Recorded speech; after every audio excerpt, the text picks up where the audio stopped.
So let's start exercise number 2.2. So first question is find the zero of the following quadratic polynomials and verify the relationship between zeros and the coefficient. हमें कुछ polynomials दी गई हैं, उनकी हमें zeros निकालनी है और zeros और coefficients के बीच में हमें relationship को verify करना है.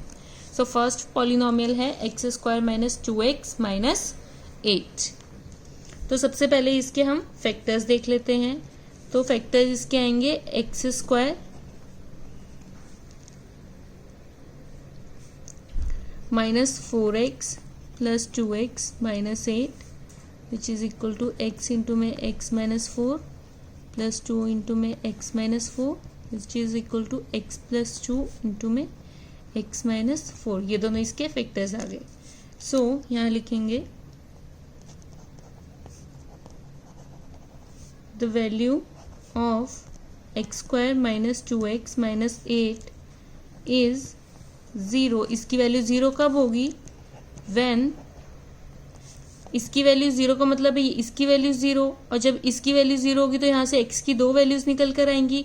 एक आएगी x is equal to minus 2 and x is equal to 4.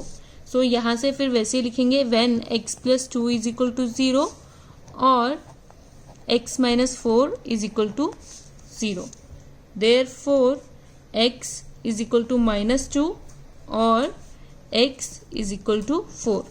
जब x की वैल्यू माइनस 2 होगी या फिर x की वैल्यू 4 होगी तो हमारे पास इस पॉलिनोमियल की वैल्यूज जो होंगी वो इक्वल टू 0 आ जाएंगी. So x is equal to minus 2 and x is equal to 4 इसके क्या हुए? जीरोज. इस पॉलिनोमियल के जीरोज हुए. सो यहाँ लिखेंगे therefore zeros of the polynomial x square minus 2x minus 8 are 4 and minus 2. ये दोनों इसके क्या है? पॉलिनोमियल्स है. अब हम इसको वेरीफाई करते हैं. तो आपको मैंने बताया वेरीफाई के लिए क्या करते हैं? Sum of zeros is equal to, आप पीछे से चलना है. यहाँ पर हमें पता है सम ऑफ जीरोस किसके इक्वल होता है? Minus time coefficient of x upon coefficient of x square. हमें बताना है कि ये जो सम आएगा ये इसके इक्वल आएगा. तो पहले सम कर लेते हैं. This plus this minus 2 is equal to कितना आ रहा है? ये हमारे पास 2. सो अब जो यहाँ से निकल के आएगा वो हम यहाँ लिख देते हैं. Minus times coefficient of x है minus 2 upon coefficient of x square कितना आ रहा है हमारे पास? 1. तो इसको जब हम मल्टीप्लाई करेंगे माइनस माइनस प्लस होता है तो वो 2 ही आ रहा है. सो यानी कि सम ऑफ जीरोस जो हो गई वो इसके इक्वल होती है. ये वेरिफिकेशन भी हो गई इसकी. तो जब एग्जाम आएगा, एग्जाम में आप क्या करिएगा? सम ऑफ जीरोस फिर उन दोनों को सम कर देना, इज इक्वल टू करके लिख देना इक्वल टू, और उसके बाद नेक्स्ट इक्वल टू लगा के फॉर्मूला लिख देना जो भी आपको पता है सम ऑफ जीरोस का फॉर्मूला. और फॉर्मूला लिखने के बाद यहाँ से कोफिशिएंट लिख देना, क्योंकि ऐसा करने से आपको इजी हो जाएगा. अगर आप इसकी हेल्प से लिखोगे और फिर इसकी हेल्प से आप ये बनाने की कोशिश करोगे तो थोड़ा आप पजल भी हो सकते हो. सो अच्छा होगा पहले ये वाला स्टेप लिख लो, फिर ये वाला, और फिर ये वाला, उसके सबसे एंड में ये वाला स्टेप लिखिएगा. Next is product. प्रोडक्ट के लिए भी हम सेम ऐसा ही करेंगे. Product of zeros which is equal to 4 multiply by minus 2 which is equal to minus 8. अब यहाँ पे इक्वल लगा दो, इधर इक्वल लगा दो. वो होता है coefficient of constant term upon coefficient of x square. Constant term इधर क्या है? Minus 8 upon 1. सो यहाँ पर ये इसी के इक्वल आ गया. सो इसी तरह से ये सारे क्वेश्चंस करने हैं. मैं आपको एक क्वेश्चन और बता देती हूँ. 5th number question, 5th number का क्वेश्चन मैं आपको बता देती हूँ. बाकी के क्वेश्चंस आप खुद ट्राई करिएगा और अगर नहीं आएंगे तो मुझे कमेंट सेक्शन पे ज़रूर लिख के बताइएगा. सो अब मैं आपको बताने जा रही हूँ 5th क्वेश्चन. बाकी के क्वेश्चन आप खुद ट्राई करके देखिएगा. फिफ्थ क्वेश्चन है टी स्क्वायर माइनस 15। ये हमें पॉलिनोमियल दिया है। जो पॉलिनोमियल है इसमें हमारे पास ये पॉलिनोमियल जो है इसमें वेरिएबल जो है वो टी है। ऊपर वाली पॉलिनोमियल में वेरिएबल हमारे पास एक्स था, ऊपर वेरिएबल हमारे पास एक्स आ रहा था, यहाँ पर वेरिएबल हमारा टी है। तो हमने क्या किया, 15 को रूट 15 लिख दिया और उसका होल स्क्वायर कर दिया, क्योंकि रूट से स्क्वायर कैंसिल हो जाएगा, फिर हमारे पास 15 ही बचेगा। इसको आगे लिख सकते हैं फॉर्मूला लगा के, because a square minus b square is equal to a minus b into a plus b type होता है। तो वही हमने आगे लिख दिया इसको खोलकर। सो अब सेम टू सेम ऊपर जैसे लिखा है वैसे लिखेंगे। The value of t square minus 15 is 0 when, अब इसकी वैल्यू 0 कब होगी, या तो ये 0 हो जाए या ये 0 हो जाए, दो में से एक 0 हो जाए। तो हम लिखेंगे when t minus root 15 is equal to 0 और t plus root 15 is equal to 0, या तो ये 0 हो जाए या ये 0 हो जाए। तो यहां से हमारे पास टी की दो वैल्यूज आ जाएगी। दैट इज, इसका मतलब हो गया टी की वैल्यू यहां से निकाली तो 15 रूट 15 आ गया, और टी की वैल्यू यहां से निकाली तो टी की वैल्यू आ जाएगी माइनस रूट 15। सो देयरफॉर, तो ये तो जीरोज आ गई हमारी, मतलब ये कि अगर टी की वैल्यू रूट 15 यहाँ डालूंगी तो आंसर इसका 0 आ जाएगा, और माइनस रूट 15 डालेंगे तो भी आंसर 0 आ जाएगा। तो ये इसकी क्या आ गई, इस पॉलिनोमियल की जीरोज आ गई।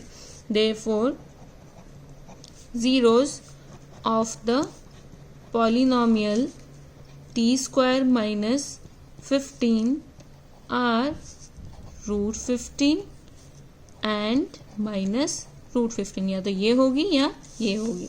सो अब हम सेम टू सेम जैसे हमने ऊपर वाले में सम ऑफ जीरोस किया था, प्रोडक्ट ऑफ जीरोस, यहाँ पर भी वही करेंगे। तो सबसे पहले हम सम ऑफ जीरो निकाल लेते हैं। सम ऑफ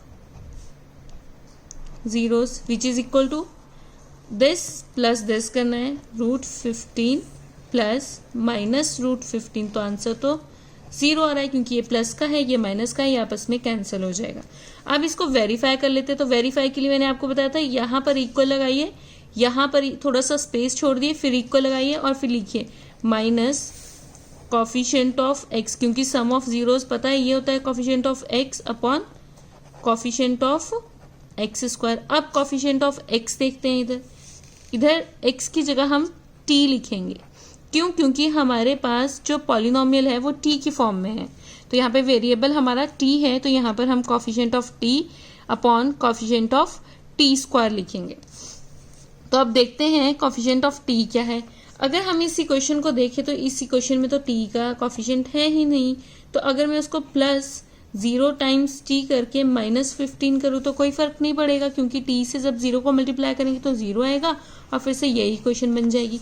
तो कॉफिशिएंट ऑफ टी तो आ गया 0 upon coefficient of t square यहाँ पर 1 है, तो अपॉन 1। तो यार अब 0 को किसी से भी डिवाइड करेंगे तो आंसर तो 0 ही आ गया आएगा। तो फिर यानी कि ये इसे प्रूव हो गया कि ये ट्रू है। अब सेकंड वाला भी देख लेते हैं, product of zeros. So product of zeros का मतलब है root 15 multiply by minus root 15। जब दोनों को मल्टीप्लाई करेंगे तो आंसर आएगा माइनस 15। अब सेम वैसे ही थोड़ा सा बीच में गैप छोड़ के इक्वल टू करेंगे constant term upon coefficient of t square. So यहाँ पर कांस्टेंट टर्म हमारे पास माइनस 15 दी गई है, और कॉफिशिएंट ऑफ टी स्क्वायर देखिए तो 1, और 1 से माइनस 15 को डिवाइड करेंगे तो हमारे पास माइनस 15 ही आंसर आएगा, यानी कि प्रोडक्ट ऑफ जीरोस भी हमारा ठीक हो गया। तो ये जो ये जीरोस निकली है ये बिल्कुल सही निकली है, यहाँ से ये वेरीफाई भी होगी। तो आगे के जो बचे हुए 4 क्वेश्चंस है वो आप खुद ट्राई करिएगा, और अगर आपको उसमें से कुछ क्वेश्चन नहीं आ रहा है तो आप मुझसे पूछिएगा, कमेंट सेक्शन पे मुझे लिख के बताइएगा, मैं आपको पूरा उसको सॉल्व करके बताऊंगी। So question number 2 is find the quadratic polynomial each with the given numbers as the sum and the product of its zeros respectively. मतलब हमें अब क्वाड्रेटिक पॉलिनोमियल बतानी है और जो हमें नंबर्स दिए गए हैं ये नंबर्स, ये हमारे पास ये सम होगा ज़ीरोज़ का और ये प्रोडक्ट होगा ज़ीरोज़ का पॉलिनॉमियल के।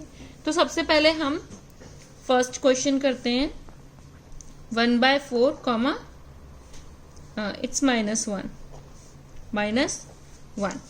सो सबसे पहले हम पॉलिनॉमियल इमेजिन कर लेते हैं। लेट द पॉलिनॉमियल, हमें पॉलिनॉमियल निकालनी है सो हम पॉलिनॉमियल इमेजिन कर लेते हैं कि वो x² plus dx plus c type की होगी, क्योंकि ऊपर क्वाड्रेटिक पॉलिनॉमियल के बारे में पूछा है। एंड इट्स, और इसकी जीरोज इमेजिन कर लेते हैं, its zeros be alpha and beta, और इसकी जीरोज जो है अल्फा और बीटा आएंगी। ये हमने इमेजिन कर लिया क्योंकि ये तो हमें सम दिया है जीरोस का, ये सम दिया है, ये प्रोडक्ट दिया है। सो अब लिख लेते हैं। अब हमने जीरोस इमेजिन की थी अल्फा और बीटा, तो alpha plus beta is equal to 1/4, sum आ जाएगा इतना, और अल्फा मल्टीप्लाई अल्फा इंटू में बीटा यानी कि प्रोडक्ट जो आएंगी जीरो की वो -1 आएगी। अब हमें पता है जो अल्फा प्लस बीटा होता है वो होता है minus coefficient of x upon coefficient of x²। अब कोफिशिएंट ऑफ x तो b दिया है यानी कि -b अपॉन a आएगा, और यहाँ पर अल्फा इंटू में बीटा का मतलब है constant term upon coefficient of x²। Constant term है c, कांस्टेंट टर्म वो टर्म होती है जिसके साथ वेरिएबल ना हो, और c ही है जिसके साथ वेरिएबल नहीं है। a के साथ भी वेरिएबल है, b के साथ भी वेरिएबल है, अपॉन a आ जाएगा। यानी कि यहाँ से हमें क्या पता लगा, -b अपॉन a जो है वो इक्वल आ रहा है 1/4 के, and c upon a equal आ रहा है -1 के। यहाँ से इतना पता लग गया। अगर हम a की वैल्यू, अब माइनस इधर 1 है, इधर 1/4 है, अगर हम इस -1 को लिख लें ऐसे -4/4, सो कट करके फिर से -1 आ जाएगा। सो अगर यहाँ से अगर a की वैल्यू 4 आ रही है तो b की वैल्यू 1 आएगी, सॉरी b की वैल्यू -1 आएगी, और अगर a की वैल्यू 4 है तो c की वैल्यू कितनी आ जाएगी, -4 आ जाएगी। कुछ नहीं किया यहाँ पर, b माइनस ए जो दिया था वो 1/4 टाइप का दिया था और c अपॉन ए -1 दिया था, बट यहाँ पर a मैच नहीं कर रहा है क्योंकि इसके अपॉन में 1 आ रहा है। सो हमने क्या किया, यहाँ पर a 4 टाइप का दिख रहा था हमें, तो हमने 4 से मल्टीप्लाई कर दिया और 4 से डिवाइड कर दिया। तो यहाँ पर जब कंपेयर किया तो अगर हम a को 4 लेकर चलते हैं तो b की वैल्यू -1 आ जाएगी, क्योंकि a की वैल्यू 4 आ जाएगी तो b की वैल्यू यहाँ से -1 आ जाएगी। a की वैल्यू 4 आ गई तो c की वैल्यू -4 आ जाएगी। तो अब हम इस a b c की वैल्यू जो है अपने इस इक्वेशन में पुट कर देंगे। देयरफॉर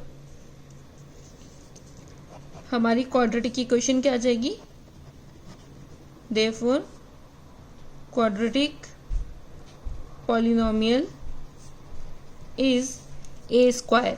a की जगह हम 4 डालेंगे, सॉरी ax², a की जगह 4 इंटू में x² प्लस bx, b की जगह -1 इंटू में x प्लस c की जगह -4।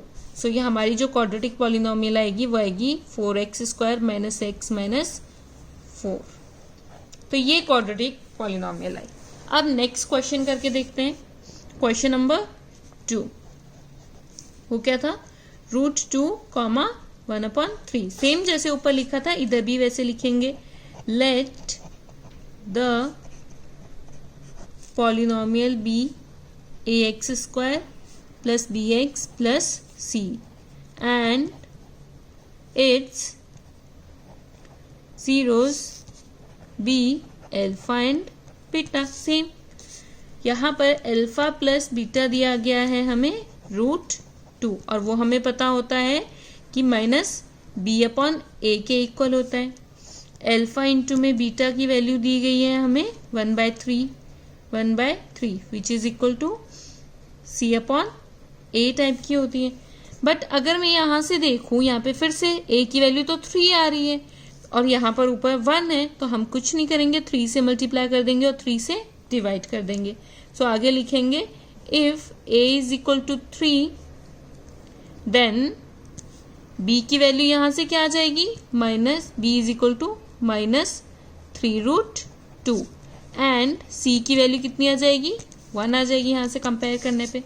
सो हम नीचे लिखेंगे therefore the quadratic polynomial is, अब a की जगह हमारे पास 3 है, ऊपर डालो, इधर हमें अब डालनी है सारी वैल्यूज। a की जगह 3x², b की जगह -3√2x और c की जगह +1।